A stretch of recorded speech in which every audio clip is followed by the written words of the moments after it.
오늘 우리들에게 주시는 하나님의 말씀 보도록 하겠습니다. 신약성경 마태복음 6장 1절의 말씀입니다.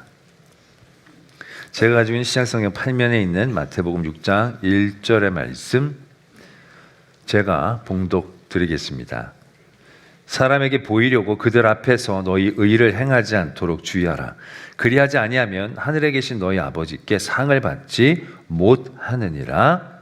아멘. 하나님의 말씀입니다. 말씀을 함께 기도드리겠습니다. 사랑의 하나님 아버지, 오늘 주의 귀한 말씀 들려주심을 감사합니다. 하나님의 말씀 온전히 듣고자 저희들의 마음과 육신을 주장하여 주시옵소서. 그 말씀을 통하여 하나님이 우리를 향한 그 놀라운 사랑과 계획과 섭리를 깨닫게 하여 주실 때에 우리의 삶에 놀라운 지혜와 능력, 삶의 방향과 이유가 생겨나게 하여 주시옵소서. 이 시간 온전히 성령으로 인도해 주실 줄 믿사옵고 예수 그리스도의 이름으로 기도드립니다. 아멘. 오늘 예수님께서는 예수님께 모여든 많은 무리들을 향하여 또 이 시대를 살고 있는 예수 그리스도의 백성들을 향하여 이렇게 권고하고 계십니다. 아니, 이렇게 명하고 계십니다. 사람에게 보이려고 그들 앞에서 너희 의를 행하지 않도록 주의하라 라고 말씀하십니다. 그리고 이어서 구제나 기도나 금식에 대한 말씀을 주십니다. 당시 유대인들은 그들의 경건 생활에 세 가지를 중요하게 여겼는데 그게 바로 구제와 기도와 경건, 금식 생활이었다라고 합니다. 이것은 하나님을 더 잘 믿게 하기 위한 그런 경건한 생활의 모습으로 그들에게 요구되어졌는데 이게 갈수록 변질되기 시작한 것입니다. 구제를 하는데 구제를 하면서 사람들의 칭찬을 받는 것에 사람들은 더 마음 쓰기 시작하는 거죠. 우리로 보면 꼭 어디 돕고 사진 찍어서 그걸 꼭 나타내게 하는 일들 가운데 그 구제를 행하기 시작했다는 거죠. 기도도 마찬가지입니다. 시간을 정해서 기도를 해야 되는데 그 정해진 시간대에 그들은 의도적으로 사람들이 많이 있는 곳으로 갑니다. 그게 회당이 됐건 시장 어귀가 됐건 기도할 때에 꼭 그런 데 나타나서 사람들이 보는 앞에서 거룩하게 기도를 하게 됩니다. 그럼 사람들이 얘기하죠. 와, 저 사람 정말로 경건하구나, 거룩하구나. 그런 얘기를 듣는 것을 더 기뻐하기 시작했다라는 것입니다. 때를 따라 그들이 금식을 했는데 금식을 할 때도 아예 나 금식이라고 적어놓듯이 막 조시하게 그리고 굉장히 오랫동안 못 먹는 것처럼 퀭한 표정으로 일부러 그렇게 연기로 표정을 지어 나갔다는 겁니다. 사람들이 와, 금식 중이군요. 정말로 경건한 생활을 하고 있군요. 그런 사람들이 칭찬을 받는 일들 가운데 그런 경건한 신앙의 모습들이 변질되고 있었다는 겁니다. 예수님은 그것에 대해서 경계하고 계십니다. 제발 그렇게 하지 마라. 상이 없다라는 겁니다. 그러면서 예수님은 이런 부분들을 굉장히 많은 분량으로 그들에게 다시 한번 강조하십니다. 결국 예수님께서는 그런 신앙생활을 통해서 그들이 외식하고 위선하는 것에 대해서 굉장히 민감하게 반응하고 계신다는 것을 다시 한번 깨닫게 되는 대목입니다. 여기에는 그래도 굉장히 부드럽게 얘기해 주셨지만 마태복음 23장에 보면 예수님께서 위선과 외식을 얼마나 싫어하시는지가 분명하게 표현되고 있습니다. 굉장히 많은 분량을 할애하며 예수님은 그들을 아주 직접적으로 지적하시고 정죄하고 계십니다. 화 있을진저 외식하는 서기관들과 바리새인들이여, 너희는 천국 문을 사람들 앞에서 닫고 너희도 들어가지 않고 들어가려고 하는 자들도 들어가지 못하게 하는도다. 이 얼마나 무서운 얘기입니까? 이어집니다. 화 있을진저 외식하는 서기관들과 바리새인들이여, 너희는 교인 한 사람을 얻기 위해 바다와 육지를 두루 다니다가 생기면 너희보다 배나 더 지옥 자식이 되게 하는도다. 굉장히 강하게 그들을 비난하고 계시는 것을 보게 됩니다. 그 뒤로도 그들의 여러 가지의 문제에 대해서 예수님은 정죄하시죠. 나중엔 이렇게 얘기하십니다. 화 있을진저 외식하는 서기관들과 바리새인들이여, 잔과 대접에 겉은 깨끗이 하되 그 안에는 탐욕과 방탕으로 가득하게 하는도다. 화 있을진저 외식한 서기관들과 바리새인들이여, 회칠한 무덤 같으니 겉으로는 아름답게 보이나 그 안에는 죽은 사람들의 뼈와 모든 더러운 것이 가득하도다. 예수님은 서기관들과 바리새인이라고 지칭되는 이 사람들보다 더 죄인인 창녀나 세리들한테는 따뜻하게 다가가 주셨어요. 그들에게는 찾아가 주시고 그들이 부담스러워하면 나는 너희를 위하여 왔다, 그들을 품어주시고자 하셨던 게 예수님이세요. 그런데 예수님이 그 사람보다는 액면가로는 훨씬 덜 죄를 짓고 있는 것 같은 서기관과 바리새인들, 그들의 외식과 위선에 대해서 굉장히 신랄하게 지적하고 계시는 것을 우리는 어렵지 않게 깨닫게 되어진다는 것이죠. 아니, 그래도 안 하는 것보다는 척이라도 하는 게 더 낫지 않을까? 우리는 그렇게 생각하는데 예수님은 아예 죄인들은 품으시고 긍휼히 여겨 주셨는데 이런 외식과 위선은 굉장히 강하게 경계하고 계신다는 것을 우리는 발견하게 됩니다. 왜 예수님은 이렇게 외식과 위선을 이렇도록 싫어하실까? 이것에 대해서 우리에게 이렇게 경고하고 계실까라는 것을 아주 깊이 생각해 봐야 한다라는 얘기죠. 초대교회, 초대 예루살렘 교회는요, 아주 이상적인 교회였습니다. 그 교회에 대하여 아름다운 표현이 이렇게 되어지죠. 믿는 무리가 한 마음과 한 뜻이 되어 모든 물건을 서로 통용하고 자기 재물을 조금이라도 자기 것이라 하는 이가 하나도 없더라. 사도들이 큰 권능으로 주 예수의 부활을 증언하니 무리가 큰 은혜를 받아 그 중에 가난한 사람이 없으니 이는 밭과 집 있는 자는 팔아 그 판 것의 값을 가져다가 사도들의 발 앞에 두매 그들이 각 사람의 필요에 따라 나눠 줌이라. 얼마나 이상적인 공동체입니까? 서로가 자기 것을 자기 것으로 여기지 않아 그 공동체에 가난한 자들이 없었다라는 거예요. 다 그렇게 나눠주고 또 그리스도의 말씀과 권능이 충만해서 모든 사람들이 그 일들을 은혜로 기꺼이 헌신할 수 있었다라는 얘기죠. 모든 게 완벽했던 예루살렘의 초대교회의 모습이었습니다. 근데 이 초대교회에 첫 번째 큰 스캔들이 터지게 됩니다. 첫 번째 치고 너무나도 강력한 문제가 이 초대교회 안에 벌어지게 됩니다. 그 첫 번째 스캔들, 범죄가 뭐였을까요? 부패, 부정, 불륜, 살인? 아닙니다. 위선과 외식에 대한 범죄였습니다. 우리가 아나니아와 삽비라라는 사람에 대한 얘기 들어보셨을 것입니다. 그들이 첫 번째 스캔들의 주인공이었는데 그 사건이 벌어지기 전에 말씀이 이렇게 이어집니다. 아까 제가 했던 그 초대교회 표현이 있은 다음에 바나바라고 하는 사람이 그 밭이 있음에 팔아 그 값을 가지고 사도들 발 앞에 두니라. 이어서 아나니아라 하는 사람이 그의 아내 삽비라와 더불어 소유를 팔아 그 값에서 얼마를 감춤해 그 아내도 알더라. 얼마만 가져다가 사도들 앞에 발에 두었다. 그 사건들이 쭉 이어집니다. 이렇게 생각할 수 있죠. 바나바가 자기의 밭을 팔아 교회에 그것을 헌금하니까 사람들이 그걸 보고 굉장히 칭송했을 것입니다. 야, 정말 바나바 정말 신실한 분이다. 정말 진국이다. 훌륭한 분이다. 그에 대한 아마 존경과 사랑과 칭찬들이 이었을 것입니다. 아나니아가 그걸 보고 자기도 그런 존경과 사랑을 받고 싶어 했을 것입니다. 그래서 그도 그의 밭을 팝니다. 팔아요. 팔고 나서 얼마간 드리고 얼마간은 감춥니다.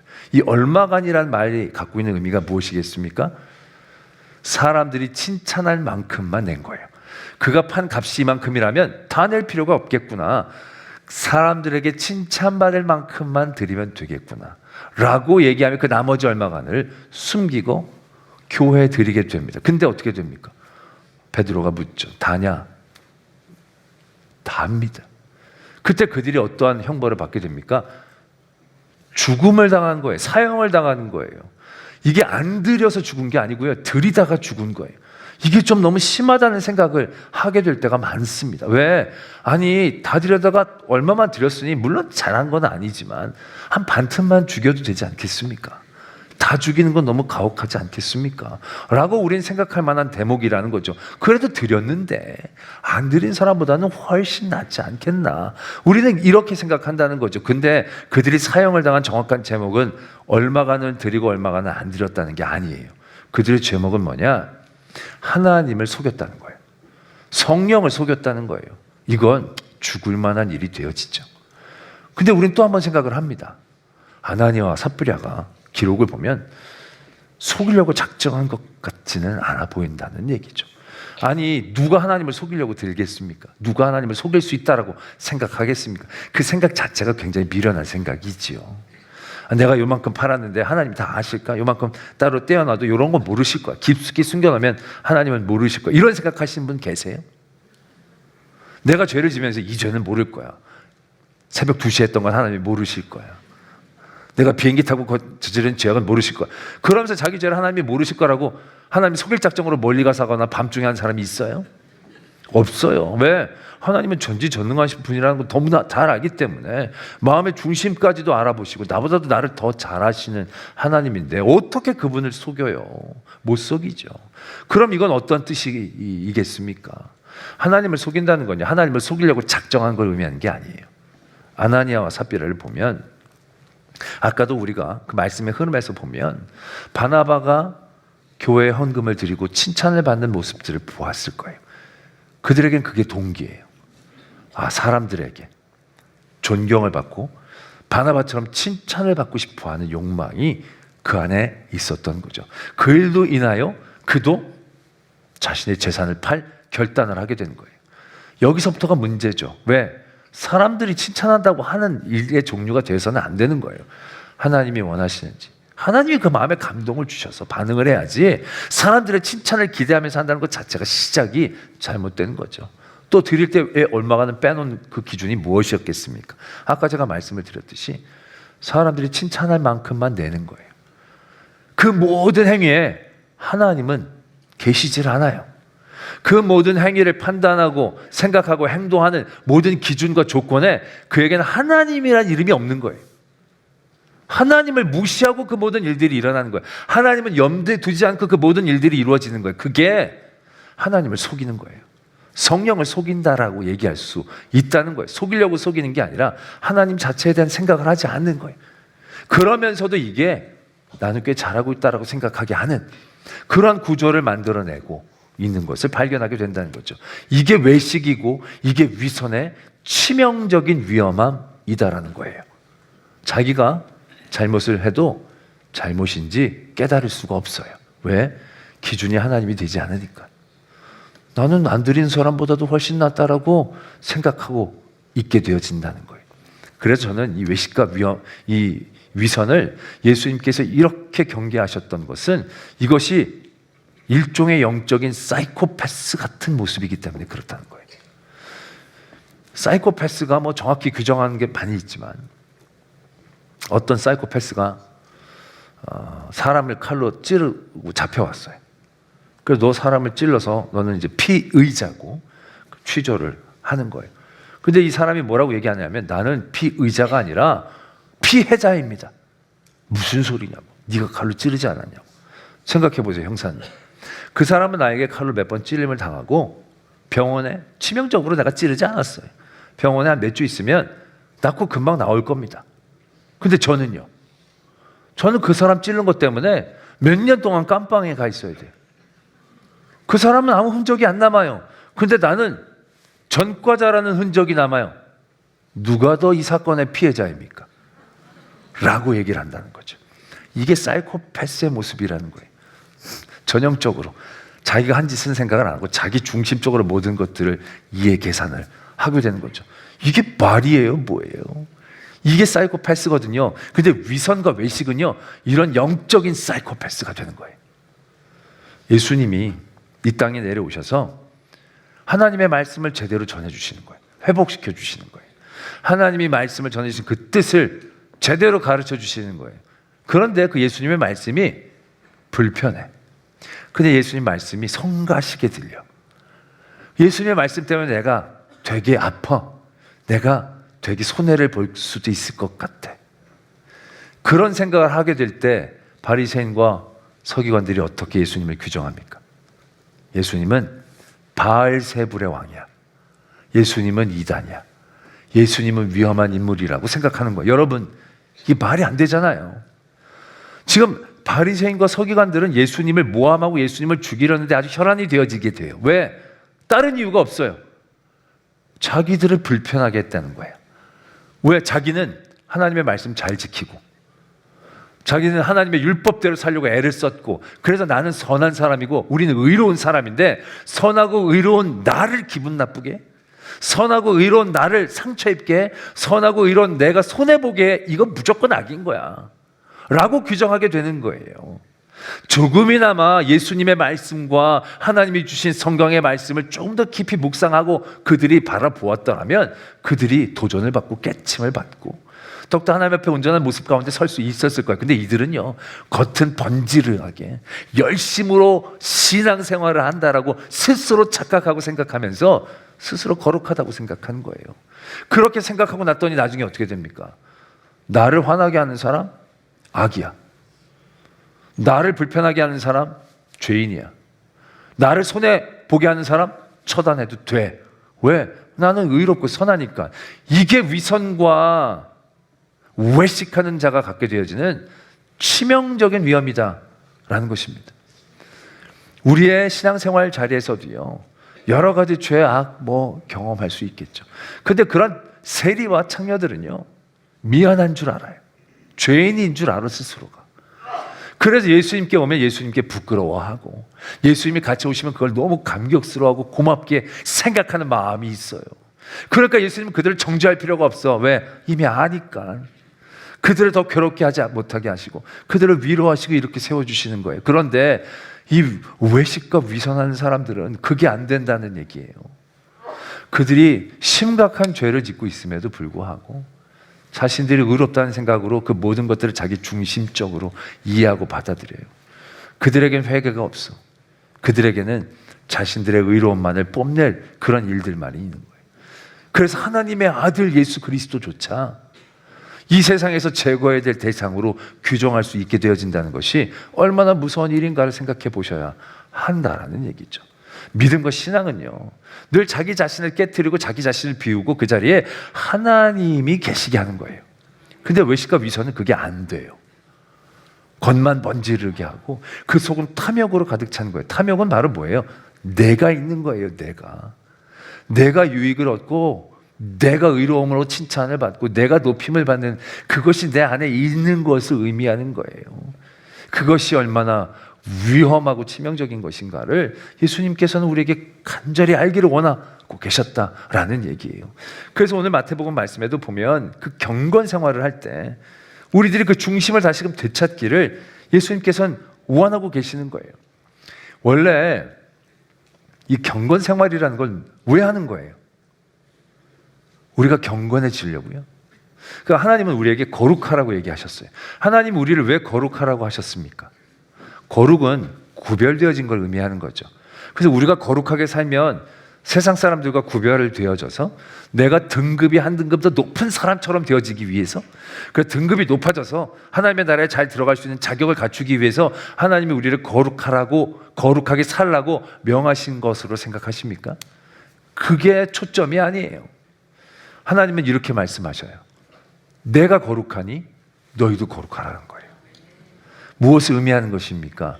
우리가 거룩한 삶을 통해서 우리의 삶에 하나님을 닮아가는 도전들이 끊임없이 이루어질 수 있기 때문에, 거룩하게 사는 삶을 통하여 하나님께 그 초점을 맞출 수 있기 때문에 하나님은 우리에게 거룩하게 살라고 하시는 거예요.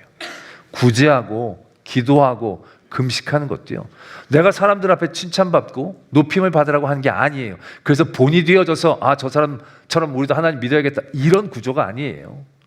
그런 일들을 통하여 내 안에 더욱더 하나님을 더 잘 섬길 수 있는 그런 믿음의 밭을, 중심을 지켜나가는 거예요.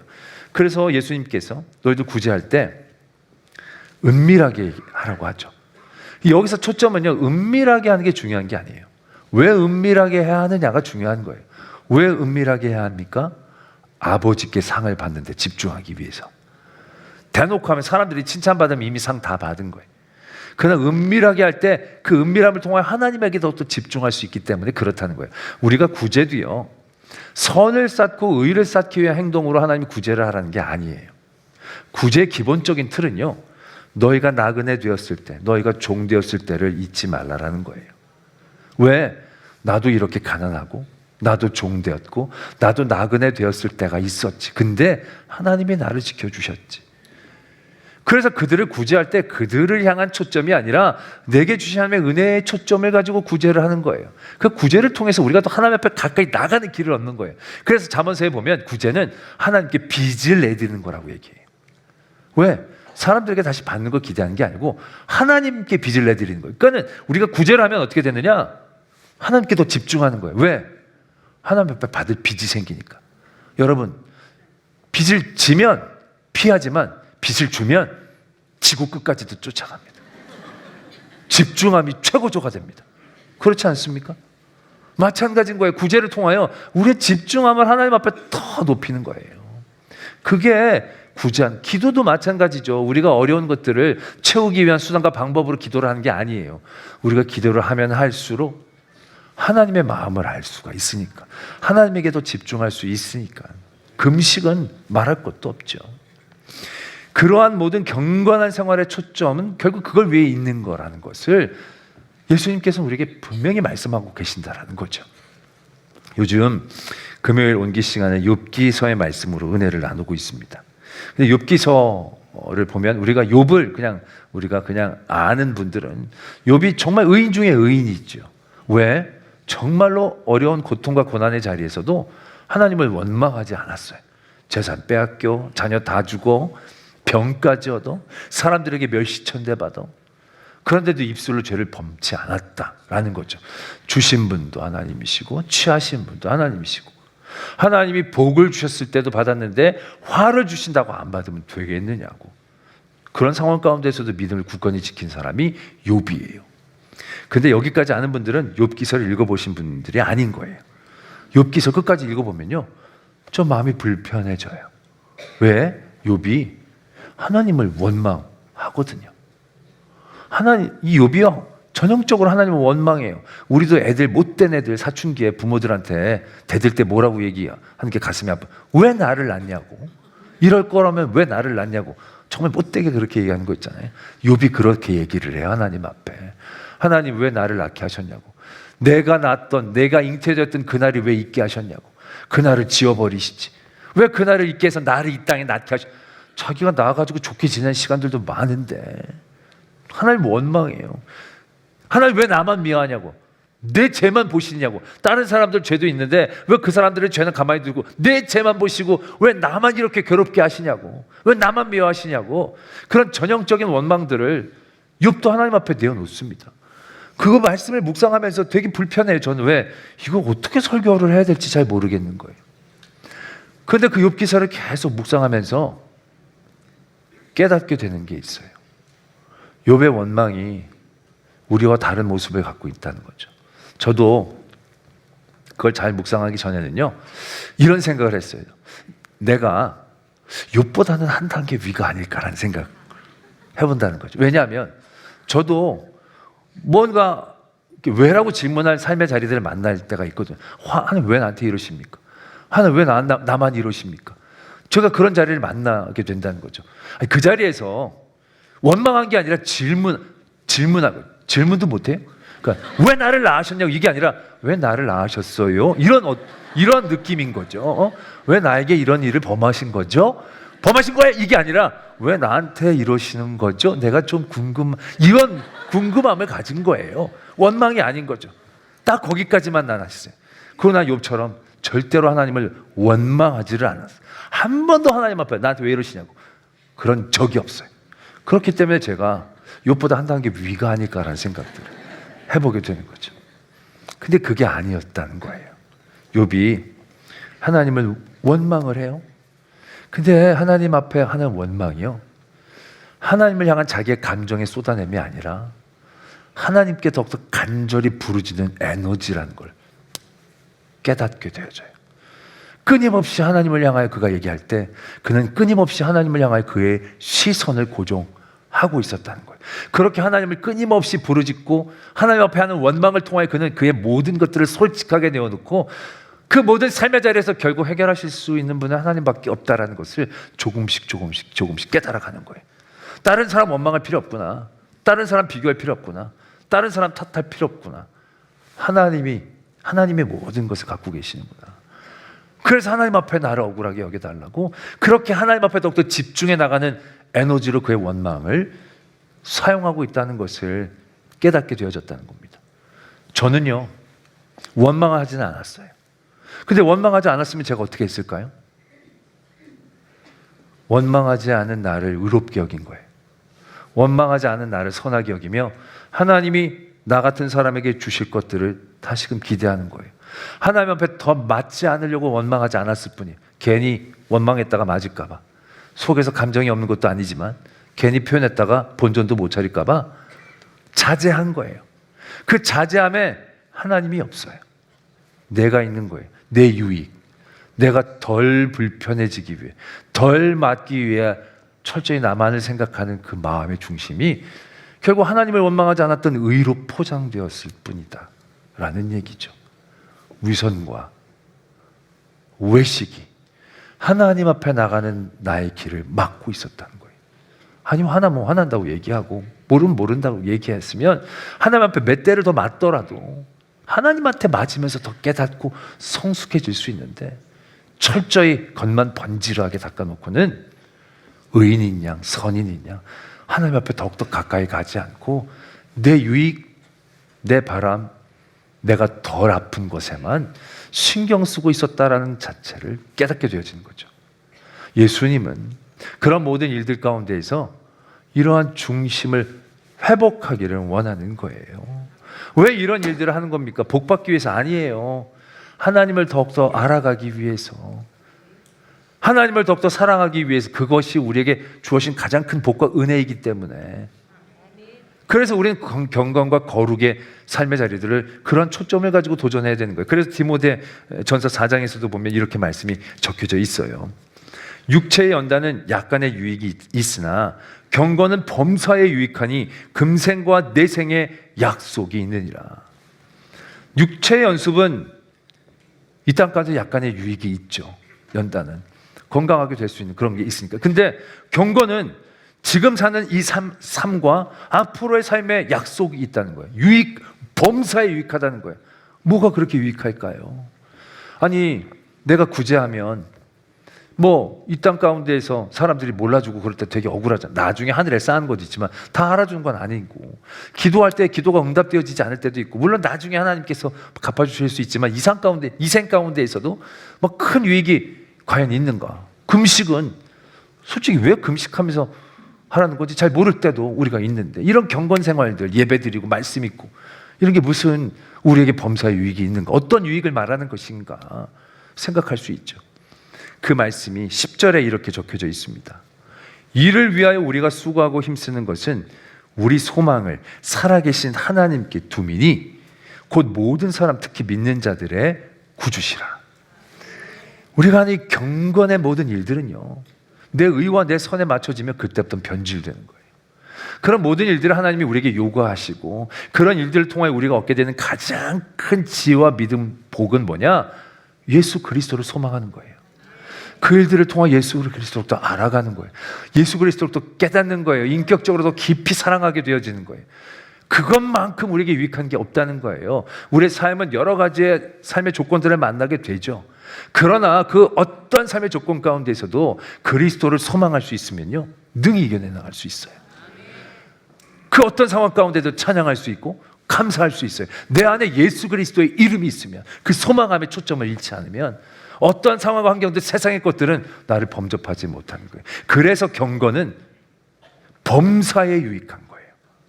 그 초점 때문에. 오늘 예수님은 그 믿음의 삶의 초점들을 우리가 회복하기를 원하시는 거예요. 오늘 예배를 드리고 날 때 여러분들, 나 오늘 예배 드렸다, 뭔가 위안받고 편안하고 의롭다라고 생각하시면 안 된다는 거예요. 오늘 예배도요, 끊임없이 예수님을 더 알아가기 위한 자리로 우리가 도전하고 나가야 되는 거예요. 그래서 내일 모레부터 특별 새벽 집회가 있어요.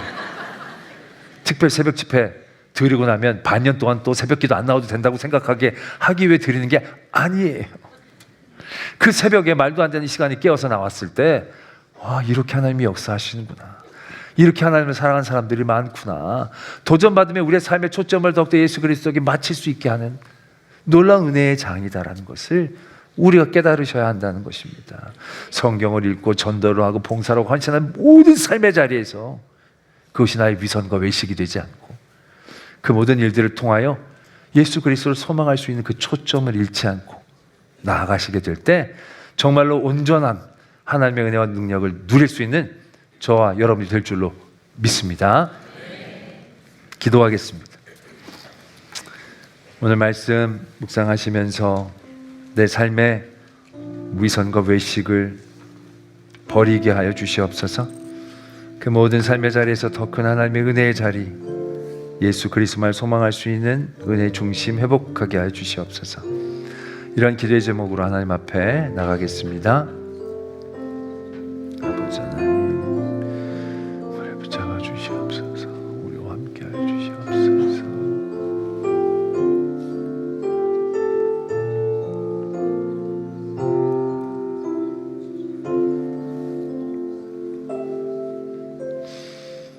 우린 예배를 잘 드리고 기도를 열심히 하고 봉사를 잘하면 다 되는 줄 알았습니다. 그러나 그것이 다가 아니라 그것을 통하여 예수 그리스도에게 더 나아가기 도전하는 저희들 되게 해주시옵소서. 외식과 위선에 빠지지 않게 하시고 신실함으로 더욱더 주님을 사랑할 수 있는 성도 되게 하여 주시옵소서. 믿사오며 예수 그리스도의 이름으로 기도드립니다. 아멘.